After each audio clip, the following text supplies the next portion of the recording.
BJP ಮತ್ತು ಸಂಘ ಪರಿವಾರ ಗೋಧಿ ಮೀಡಿಯಾಗಳು ಒಂದು ರೀತಿಯಾದಂಥ ನೆರೆಟಿವ್ ಅನ್ನ ಈ ಪ್ರಚಾರ ಮಾಡ್ತಾ ಇದ್ದಾರೆ. ನಿಮ್ಮ ಅಧಿಕಾರಿಗಳು ಮತ್ತು ನೀವುಗಳು MLA ಕತ್ತೆ ಕಾಯ್ತಾ ಇದ್ದೀರೇನ್ರಿ? ಅವರಿಗೆ ರೇಷನ್ ಕಾರ್ಡ್ ಕೊಟ್ಟಿದ್ದೀರಿ, ಅವರಿಗೆ ಆಧಾರ್ ಕಾರ್ಡ್ ಕೊಟ್ಟಿದ್ದೀರಿ, ಅವರಿಗೆ ವೋಟರ್ ID ಕೊಟ್ಟಿದ್ದಾರೆ. ಕೃಷ್ಣ ಬೈರೇಗೌಡರು 4 ಸರಿ 5 ಸರಿ ವೋಟ್ ಹಾಕಿಸ್ಕೊಂಡಿದ್ದಾರೆ, ಅಥವಾ ಬೇರೆ ಯಾರೋ ಕ್ಯಾಂಡಿಡೇಟ್ ವೋಟ್ ಹಾಕಿಸ್ಕೊಂಡಿದ್ದಾರೆ. ವೋಟಿನ ಸಂದರ್ಭದಲ್ಲಿ ನೀವು ಹೋಗಿದ್ದೀರಿ, ಕಂಡಿಲ್ವಾ ನಿಮಗೆ? ಕುರುಡ್ರ ನೀವು? ಜೈ ಭೀಮ್. ಆತ್ಮೀಯರೇ, ಇವತ್ತು ಈ ಒಂದು ಲೈವ್ ಕಾರ್ಯಕ್ರಮವನ್ನು ನಡೆಸಿಕೊಡುವಂತಹ ಉದ್ದೇಶ ನಿಮಗೆಲ್ಲರಿಗೂ ಗೊತ್ತಿರುವ ಹಾಗೆ ಕಳೆದ ವಾರದಲ್ಲಿ ಬೆಂಗಳೂರಿನ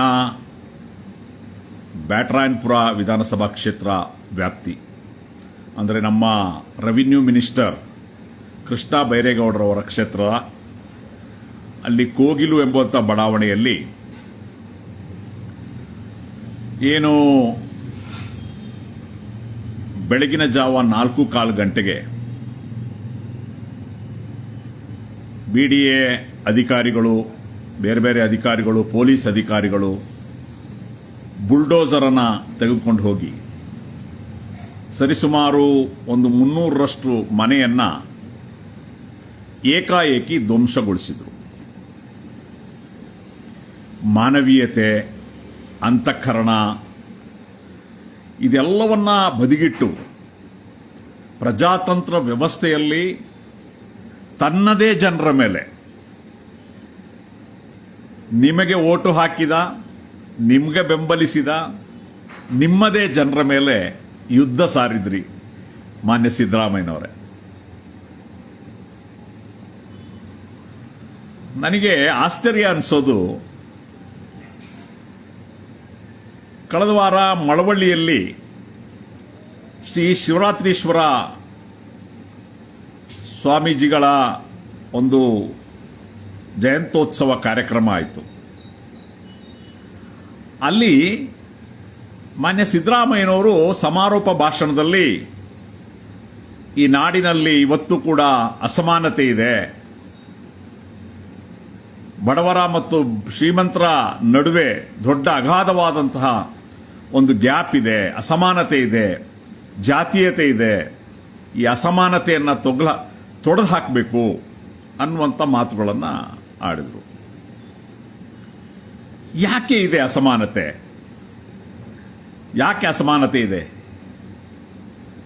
ಯಾಕೆ ಈ ರೀತಿಯಾದಂಥ ತಾರತಮ್ಯ ಇದೆ? ಅದಕ್ಕೆ ಕಾರಣ ಯಾರು? ಮಾನ್ಯ ಸಿದ್ದರಾಮಯ್ಯನವರೇ, ನೀವು ಹೆಚ್ಚು ಕಡಿಮೆ 8 ವರ್ಷ ನೀವೇ ಮುಖ್ಯಮಂತ್ರಿ. ಈ ದೇಶದ ಸ್ವಾತಂತ್ರ್ಯ ನಂತರದ ಒಂದು 75 ವರ್ಷದ ಇತಿಹಾಸದಲ್ಲಿ ಮೆಜಾರಿಟಿ ಕಾಂಗ್ರೆಸ್ ಆಳ್ವಿಕೆ ನಡೆಸಿದೆ. ಈ ಸ್ವಾತಂತ್ರ್ಯ ನಂತರದ 78 ವರ್ಷದಲ್ಲಿ ಕನಿಷ್ಠ ನಾವು ಜನರಿಗೆ ಒಂದು ಸಣ್ಣ ಸೂರು ಕೊಡ್ಲಿಕ್ಕಾಗಿಲ್ಲ, ಒಂದು ಕುಡಿಯುವ ನೀರನ್ನು ಕೊಡ್ಲಿಕ್ಕಾಗಿಲ್ಲ, ಕನಿಷ್ಠ ಸೌಲಭ್ಯಗಳನ್ನು ಕೊಡ್ಲಿಕ್ಕಾಗಿಲ್ಲ, ಉಚಿತ ಶಿಕ್ಷಣ ನಮಗೆ ಕೊಡ್ಲಿಕ್ಕಾಗಿಲ್ಲ ಅಂತಂದ್ರೆ ಆತ್ಮಾವಲೋಕನ ಮಾಡ್ಕೊಳ್ಬೇಕಾಗಿರೋದು ಈ ರಾಜಕಾರಣಿಗಳಲ್ವಾ, ಈ ಅಧಿಕಾರಸ್ಥರಲ್ವಾ? ಇವತ್ತು ಕೋಗಿಲು ಎಂಬುವಂತ ಏನು ಪ್ರದೇಶ ಇದೆ, ಆ ಪ್ರದೇಶದಲ್ಲಿ 10-20 ವರ್ಷದಿಂದನೇ ಅದು ಪಾಳು ಬಿದ್ದ ಗೋಮಾಳ ಜಮೀನು ಅಂತ ಹೇಳ್ತಾರೆ, ಪಾಳು ಬಿದ್ದ ಒಂದು ಜಮೀನು. ಆ ಜಮೀನಿನಲ್ಲಿ ಬಡವರು, ನಿರ್ಗತಿಕರು ಸಣ್ಣ ಸಣ್ಣ ಗುಡಿಸಲುಗಳನ್ನು, ಶೆಡ್ಗಳನ್ನು ಹಾಕಿಕೊಂಡು ವಾಸ ಮಾಡ್ತಾ ಇದ್ದಾರೆ. ಇವತ್ತು ಮುಖ್ಯವಾಗಿ ಈ ಲೈವ್ ಬಾರುವಂತ ಉದ್ದೇಶ, ಒಂದು ನೆರೆಟಿವ್ ಏನು ಸೆಟ್ ಮಾಡ್ತಾ ಇದ್ದಾರೆ ಆಡಳಿತ ಪಕ್ಷದವರು, ಒಂದು ರೀತಿಯಾದಂತಹ ನೆರೆಟಿವ್. ಬಿಜೆಪಿ ಮತ್ತು ಸಂಘ ಪರಿವಾರ ಗೋಧಿ ಮೀಡಿಯಾಗಳು ಒಂದು ರೀತಿಯಾದಂತಹ ನೆರೆಟಿವ್ ಅನ್ನ ಈ ಪ್ರಚಾರ ಮಾಡ್ತಾ ಇದ್ದಾರೆ. ಯಾಕೆ ಅಂತ ಹೇಳಿದ್ರೆ ಒಂದೊಂದಾಗಿ ನಾನು ಉತ್ತರ ಹೇಳ್ತಾ ಬರ್ತೀನಿ. ಈ ಜಾಗ ಏನು ಘನತ್ಯಾಜ್ಯ ವಿಲೇವಾರಿ ಘಟಕವನ್ನು ಸ್ಥಾಪಿಸಲಿಕ್ಕೆ ಅಂತೇಳಿ ಎಷ್ಟೋ ವರ್ಷಗಳ ಹಿಂದೆ ಅದು ಸ್ಯಾಂಕ್ಷನ್ ಆಗಿತ್ತು ಅಂತ ಹೇಳ್ತಾರೆ. ಮಾನ್ಯ ಡಿ ಕೆ ಶಿವಕುಮಾರ್ ಅವರೇ, ಸ್ಯಾಂಕ್ಷನ್ ಆಗಿ ಎಷ್ಟು ವರ್ಷ ಆಯಿತು? 10 ವರ್ಷ ಆಯಿತು ಅಂತ ನೀವೇ ಹೇಳಿದ್ರಿ ನಿಮ್ಮ ವಿಡಿಯೋದಲ್ಲಿ. 10 ವರ್ಷ ಆ ಘನತ್ಯಾಜ್ಯ ವಿಲೇವಾರಿ ಘಟಕಕ್ಕೆ ಸ್ಯಾಂಕ್ಷನ್ ಆದ್ಮೇಲೆ ನಿಮ್ಮ ಅಧಿಕಾರಿಗಳು ಮತ್ತು ನೀವುಗಳು MLA ಕತ್ತೆ ಕಾಯ್ತಾ ಇದ್ರೇನ್ರಿ? ಆಗ ನೀವು ಕತ್ತೆ ಕಾಯ್ತಾ ಇದ್ರಾ ಸ್ಯಾಂಕ್ಷನ್ ಆದಾಗ? ಆ ಟೈಮಲ್ಲಿ ನೀವು ಹೋಗಿ ಅಲ್ಲಿ ಸ್ಯಾಂಕ್ಷನ್ ಮಾಡೋಕ್ಕಿಂತ ಮುಂಚೆ ಈಗ ಏನಾಗಿದೆ, ಎಲ್ಲ ಕಚೇರಿಗಳಲ್ಲಿ ಕುಳಿತುಕೊಂಡು ಸ್ಯಾಂಕ್ಷನ್ ಮಾಡೋದು, ಡಾಕ್ಯುಮೆಂಟ್ ನೋಡೋದು, ಈ ಜಾಗ ಇದು ಗೋಮಾಳ ಅಥವಾ ಇನ್ನೊಂದು, ಇದನ್ನ ಸ್ಯಾಂಕ್ಷನ್ ಮಾಡೋಣ ಅಂತ. ವಸ್ತುಸ್ಥಿತಿ ಅಲ್ಲಿ ಯಾರು ಎಂಜಾಯ್ಮೆಂಟ್ ಇಲ್ಲಿದ್ದಾರೆ, ಏನಿದೆ ಅನ್ನುವಂತಹ ವಸ್ತುಸ್ಥಿತಿಯನ್ನ ಪರಿಶೀಲನೆ ಮಾಡಬೇಕಲ್ಲ. ಜಾಗದ ಬಳಿ ಹೋಗಿ ಆ ಜಾಗ ಇದೆಯೋ ಇಲ್ವೋ, ಯಾರಾದರೂ ಎನ್ಕ್ರೋಚ್ ಮಾಡಿದಾರಾ ಅಥವಾ ಏನಾಗಿದೆ ಅಂತೇಳಿ ಸರ್ವೆ ಮಾಡಿ ಎಲ್ಲವನ್ನ ಮಾಡಿದ ನಂತರ ತಾನೇ ಸ್ಯಾಂಕ್ಷನ್ ಮಾಡಬೇಕಾಗಿರುವಂಥದ್ದು. ಅದು ಬಿಟ್ಟುಬಿಟ್ಟು ನೀವು ಕಚೇರಿಯಲ್ಲಿ ಕುಳಿತುಕೊಂಡು ಸ್ಯಾಂಕ್ಷನ್ ಮಾಡಿಕೊಂಡು ಆ ನಂತರ ಈ ಪರಿಸ್ಥಿತಿ ಬಂದಿರುವಂಥದ್ದು. ಸ್ಯಾಂಕ್ಷನ್ ಆಗಿ ಎಷ್ಟು ವರ್ಷ ಆಯಿತು ಉತ್ತರ ಹೇಳಬೇಕು. ನನ್ನನ್ನು ಒಂದೊಂದೇ ಪ್ರಶ್ನೆಗಳಿಗೆ ಆಡಳಿತ ಮಾಡುವ ಸರ್ಕಾರ ಇರ್ಬೋದು, ವಿರೋಧ ಪಕ್ಷಗಳಿರ್ಬೇಕು, ಉತ್ತರ ಹೇಳಬೇಕು. ನೀವು ಜವಾಬ್ದಾರಿಯುತ ಜನರು, 7 ಕೋಟಿ ಜನರಿಗೆ ಉತ್ತರ ಹೇಳಬೇಕು. ಅಂದ್ರೆ ಘನತ್ಯಾಜ್ಯ ವಿಲೇವಾರಿ ಘಟಕಕ್ಕೆ ಸ್ಯಾಂಕ್ಷನ್ ಆಗಿ ಯಾವ ವರ್ಷ? 2016, 15, 16 ಅಂತ ಹೇಳ್ತಾರೆ. ಆಯ್ತಾ? ಅದ್ರ ನಂತರ ಈ 10 ವರ್ಷಗಳ ಕಾಲ ನೀವು ಏನ್ ಮಾಡ್ತಾ ಇದ್ರಿ? ಯಾಕೆ ಅಲ್ಲಿ ಏನು ನೀವು ಅದನ್ನ ತಗೊಳ್ಳಿಕ್ಕೆ ಪ್ರಯತ್ನ ಮಾಡಲಿಲ್ಲ? ಇದು ಶುದ್ಧ ಸುಳ್ಳು. ಇದು ಯಾಕೆ ಈ ಇಶ್ಯೂ ಬಂತು? ನನ್ನ ವಿಡಿಯೋವನ್ನು ವೀಕ್ಷಿಸುವುದು ಎಲ್ರಿಗೂ ಗೊತ್ತಿರಬೇಕು. ಇಲ್ಲಿ ಈ ಭೂಮಿಯನ್ನ ಸರಿಸುಮಾರು ಒಂದು 10-15 ಎಕರೆ ಭೂಮಿಯನ್ನ ಗೇಲ್ ಅನ್ನುವಂಥ company, gas authority of India limited ಅನ್ನುವಂಥ ಕಂಪನಿಗೆ ಬಯೋಗ್ಯಾಸ್ ಏನೋ ಒಂದು ಮಾಡ್ಲಿಕ್ಕೋಸ್ಕರ ಈ ಗೇಲ್ ಅನ್ನೋ ಕಂಪನಿಗೆ ಇವರು ಅದನ್ನ ಗುತ್ತಿಗೆ ಕೊಡ್ಲಿಕ್ಕೆ ಅಥವಾ ಮಾರಾಟ ಮಾಡ್ಲಿಕ್ಕೆ ಇರುವಂತಹ ಒಂದು ಪ್ಲಾನ್ ಆಗಿರ್ತದೆ. ಅವರಿಗೆ ಭೂಮಿ ಬೇಕಾಗಿತ್ತು, ಅವರಿಗೆ ಭೂಮಿ ಕೊಡಬೇಕಾಗಿತ್ತು. ಏನ್ ಡೀಲ್ ಆಗಿದೆಯೋ ಗೊತ್ತಿಲ್ಲ. ಅವರಿಗೆ ಭೂಮಿ ಕೊಡ್ಲಿಕ್ಕೋಸ್ಕರ ಇದನ್ನ ಕೊಡಬೇಕು ಅನ್ನೋಂಥದ್ದು ಪ್ಲಾನ್ ಆದ ನಂತರ ದೊಡ್ಡ ದೊಡ್ಡ ಕಂಪನಿಗಳು, ಈ ಗೇಲನ್ ಅಂತ ಕಂಪನಿ ಇದೆಯಲ್ಲ, ಇಡೀ ಎಲ್ಲ ಭೂಮಿ ಒಳಗಡೆ ಎಲ್ಲ ಗ್ಯಾಸ್ ಲೈನ್ ಹಾಕಾಯ್ತು. ಬಹಳ ವಿರೋಧ ವ್ಯಕ್ತ ಆಯ್ತು. ನಿಮ್ಗೆಲ್ಲರಿಗೂ ಗೊತ್ತಿರ್ಬೋದು, ಭೂಮಿ ಒಳಗಡೆ ಇವರು ಗ್ಯಾಸ್ ಲೈನ್ ಹಾಕಿದ್ದಾರೆ. ಅದಕ್ಕೆ ಈ ಬಯೋಗ್ಯಾಸ್ಗೆ ಅದು ಏನು ಸಿಟಿ ಪ್ರದೇಶ, ಅದು ಆ ಬಯೋಗ್ಯಾಸ್ ಅಲ್ಲಿ ಸ್ಥಾಪನೆ ಆದರೆ ಅದು ಜನರಿಗೆ ಏನೆಲ್ಲ ಅನುಕೂಲ ಆಗುತ್ತೆ, ಏನಾಗುತ್ತೆ, ಇದೆಲ್ಲ ಪರಿಸರ ಮತ್ತು ಏನು ಇಲಾಖೆಗಳು ಇದನ್ನೆಲ್ಲ ಅದು ಆನ್ಸರ್ ಕೊಡಬೇಕಾಗುತ್ತೆ. ಅವರಿಗೆ ಕೊಡ್ಲಿಕ್ಕೋಸ್ಕರ ಆಗಿರ್ತದೆ ಇವತ್ತು ದಿಢೀರ್ ಅಂತೇಳಿ ಈ ರೀತಿ ಒಂದು ಎವಿಕ್ಷನ್ ಪ್ರೋಸೆಸ್ಗೆ ಬುಲ್ಡೋಸರ್ ರಾಜ್ಗೆ ಹೋಗಿರೋದು. ಇಲ್ಲಿ ನಾನು ಆಡಳಿತ ಪಕ್ಷಕ್ಕೆ ಕೆಲವು ಪ್ರಶ್ನೆಗಳನ್ನ ಕೇಳಲಿಕ್ಕೆ ಇಚ್ಛೆ ಪಡ್ತೇನೆ. ನಾನು ಹೇಳುವಂಥದ್ದು, ಒಂದನೇದು, ನೀವು ಲ್ಯಾಂಡ್ ಅನ್ನ ಘನತ್ಯಾಜ್ಯ ವಿಲೇವಾರಿ ಘಟಕಕ್ಕೆ ಸ್ಯಾಂಕ್ಷನ್ ಮಾಡಿದಂಥ ಸಂದರ್ಭದಲ್ಲಿ ಸ್ಥಳ ಪರಿಶೀಲನೆ ಯಾಕೆ ನಡೆಸಿಲ್ಲ?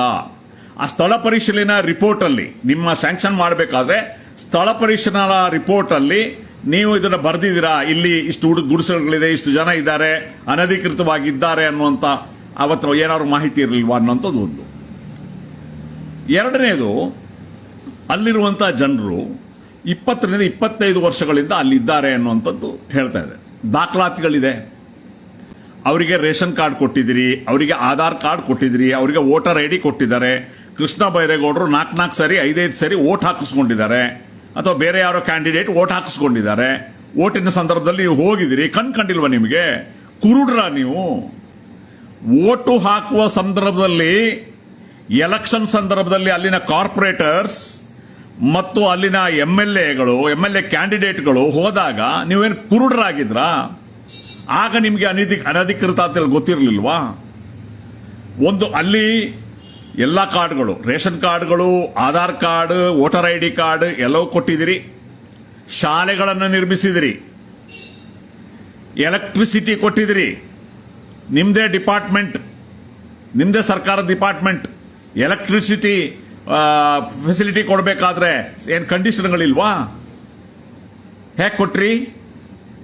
ಇಷ್ಟೆಲ್ಲ ತಪ್ಪುಗಳನ್ನ ಮಾಡಿ ಇವತ್ತು ಗೇಲ್ ಕಂಪನಿಗೆ ಜಾಗವನ್ನ ಕೊಡ್ಲಿಕ್ಕೋಸ್ಕರ ಆ ಬಡವರ ಮೇಲೆ ಇವತ್ತು ಪ್ರಹಾರ ಮಾಡಿದಿರಿ. ಸುಳ್ಳು ಹೇಳ್ತಾರೆ ಮುಖ್ಯಮಂತ್ರಿ ಸಿದ್ದರಾಮಯ್ಯನವರು ಮತ್ತು ಡಿ ಕೆ ಶಿವಕುಮಾರ್ ಸುಳ್ಳು ಹೇಳ್ತಾರೆ. ಸಾಕಷ್ಟು ನೋಟಿಸ್ಗಳನ್ನು ಕೊಟ್ಟಿದ್ವಿ ಅಂತೇಳಿ ಬಹಿರಂಗಪಡಿಸಿ ನೋಟಿಸ್ ಕೊಟ್ಟಿರುವಂಥದ್ದನ್ನು ಬಹಿರಂಗಪಡಿಸಿ ಅಲ್ಲಿನ ನಿವಾಸಿಗಳು ಹೇಳ್ತಿದ್ದಾರೆ ಏನು ಕೊಡಲಿಲ್ಲ ಅಂತ. ಎಲ್ಲಿಯವರೆಗೆ ಅಂತ ಹೇಳಿದ್ರೆ ಎಷ್ಟು ನಿಷ್ಕಾರುಣ್ಯ, ಎಷ್ಟು ನೀವು ಅಮಾನವೀಯಾಗಿ ನಡ್ಕೊಂಡಿದ್ದಾರೆ ಅಂತಂದ್ರೆ, ಬೆಳಗಿನ ಜಾವ 4 ಗಂಟೆಗೆ ಬೆಂಗಳೂರಿನ ಚಳಿ ನಿಮ್ಗೆ ಗೊತ್ತಿದೆ ಯಾವ ರೀತಿ ಇರುತ್ತೆ ಅಂತ. ಈ ಸಂದರ್ಭದಲ್ಲಿ ಅತ್ಯಂತ ಕಡು ಚಳಿಯ ಸಂದರ್ಭದಲ್ಲಿ ಮಹಿಳೆಯರು, ಮಕ್ಕಳು, ವೃದ್ಧರು ಅಂತ ನೋಡದಲೆ ಆ ಇಡೀ ಬುಲ್ಡೋಸರ್ನ ತಗೊಂಡು ಇವತ್ತು ಡೆಮಾಲಿಷ್ ಮಾಡಿದ್ರಲ್ಲ, ನಿಮಗೆ ಮಾನ ಮರ್ಯಾದೆ ನಾಚಿಕೆ ಏನೂ ಇಲ್ವಾ? ಮಾನವೀಯ ಅಂತಃಕರಣ ಇಲ್ವಾ ನಿಮಗೆ? 300 ಮಕ್ಕಳು, ನಿಮಗೆ ಗೊತ್ತಿರಲಿ ವೀಕ್ಷಕರೇ, ನನ್ನ ವಿಡಿಯೋವನ್ನು ನೋಡ್ತಾರೆ, 300 ಶಾಲಾ ಮಕ್ಕಳು, ಆ ವ್ಯಾಪ್ತಿಯಿಂದ ಶಾಲೆಗೆ ಹೋಗುವ ಶಾಲಾ ಮಕ್ಕಳಿದ್ದಾರೆ. ಇನ್ನು 300 ಜನ ಅವರ ಪುಸ್ತಕಗಳಿಲ್ಲ. ಇವತ್ತು ಅವರ ಪುಸ್ತಕಗಳೆಲ್ಲ ಮಣ್ಣಿನಡಿಯಲ್ಲಿ ಹೂತು ಹೋಗಿದೆ. ಏನು ಎಕ್ಸಾಮಿನೇಷನ್ದು ಅಡ್ಮಿಷನ್ ಕಾರ್ಡ್ ಅದು ಕೂಡ ಮಣ್ಣಿನೊಳಗೆ ಹೂತುವಾಗಿರುವಂಥ ಉದಾಹರಣೆಗಳು ಪತ್ರಿಕೆಗಳಲ್ಲಿ ವರದಿಯಾಗಿದೆ. ಆ ಮಕ್ಕಳ ಪುಸ್ತಕಗಳನ್ನು ತೆಗೆದುಕೊಳ್ಳಲು ಕೂಡ ನಾನು ನೋಡಿದೆ, ಅಲ್ಲಿ ಆ ವಿಡಿಯೋಗಳನ್ನು ನೋಡಿದೆ. ಎಷ್ಟೊಂದು ಕ್ರೂರವಾಗಿ ಪೊಲೀಸರು ನಡ್ಕೊಂಡ್ರು ಅಂತಂದ್ರೆ ಬಹಳ ಕ್ರೂರವಾಗಿ ನಡ್ಕೊಂಡ್ರು. ಎಲ್ಲ ಕ್ರೂರತನ ಮೈವೆತ್ತಂತೆ. ಮಾನ್ಯ DGP ಅವರು ಸಲೀಂ ಅಹಮದ್ ಅವರು ಹೇಳ್ತಾ ಇರ್ತಾರೆ, ಪೊಲೀಸರು ಮಾನವೀಯತೆಯಿಂದ ವರ್ತಿಸಬೇಕು ಅಂತೇಳಿ. ಅಲ್ಲಿ ನಮ್ಮ ಪಕ್ಷದ ಕಾರ್ಯಕರ್ತರು, ನಮ್ಮ ಪಕ್ಷದ ನಾಯಕರು ಮಾನವೀಯತೆ ದೃಷ್ಟಿಯಿಂದ ಅಲ್ಲಿ ಹೋದ್ರೆ ಅವ್ರನ್ನ ತಳ್ಳಾಟ ಮಾಡಿದ್ರಿ, ನೂಕಾಟ ಮಾಡಿದ್ರಿ, ಅವ್ರನ್ನ ಅರೆಸ್ಟ್ ಮಾಡಿದ್ರಿ, ಮೈಗೆ ಕೈ ಹಾಕಿದ್ರಿ. ಪೊಲೀಸರು ಇಷ್ಟು ಒಂದು ಕ್ರೂರವಾಗಿ ನಡ್ಕೊಳ್ತಾರ? ಮಾನವೀಯತೆ ಅನ್ನೋಂಥದ್ದಿಲ್ವಾ?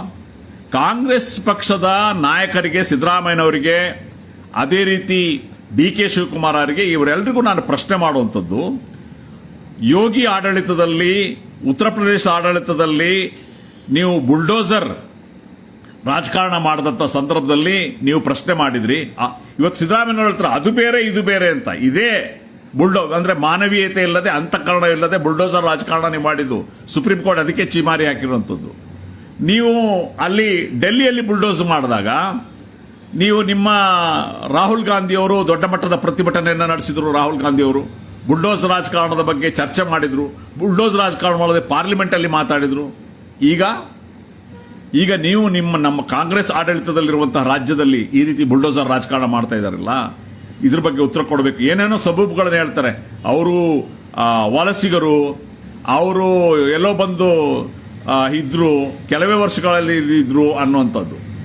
ಆದರೆ ಕಳೆದ 20 ವರ್ಷದಿಂದ ಸುಮ್ಮನಿದ್ದ ಈಗ ನೀವು ಗೇಲ್ ಕಂಪನಿಗೆ ಜಾಗ ಕೊಡಲಿಕ್ಕೆ ಬೇಕಾಗಿ ಈ ರೀತಿಯಾದಂಥ ಎಲ್ಲಾ ನಾಟಕಗಳನ್ನು ಕೂಡ ನೀವು ಮಾಡ್ತಾ ಇರುವುದು.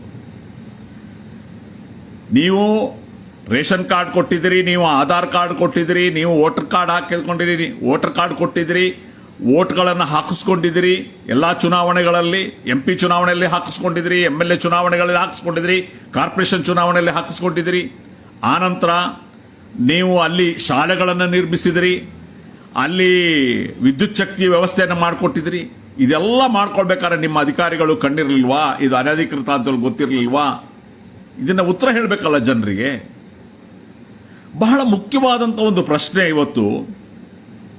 ಅಲ್ಲಿ ಸರ್ಕಾರಿ ಜಮೀನಿನಲ್ಲಿ ಮನೆ ಕಟ್ಕೊಂಡಿದ್ದಾರೆ ಅಂತ. ಯಾಕೆ ಸರ್ಕಾರಿ ಜಮೀನಿನಲ್ಲಿ ಮನೆ ಕಟ್ಕೊಳ್ತಾರೆ? ಯಾಕೆ ಅಂತ ಹೇಳಿದ್ರೆ, ಬಡವರ ಸ್ಥಿತಿ ಹೇಗಿದೆ ಅಂತ ಹೇಳಿದ್ರೆ, ಮಾನ್ಯ ಸಿದ್ದರಾಮಯ್ಯನವರೇ, DK ಶಿವಕುಮಾರ್ ಅವರೇ, ಬಡವರ ಸ್ಥಿತಿ ಏನಿದೆ ಅಂತಂದ್ರೆ ಬಾಡಿಗೆ ಕಟ್ಟಕ್ಕಾಗೋದಿಲ್ಲ.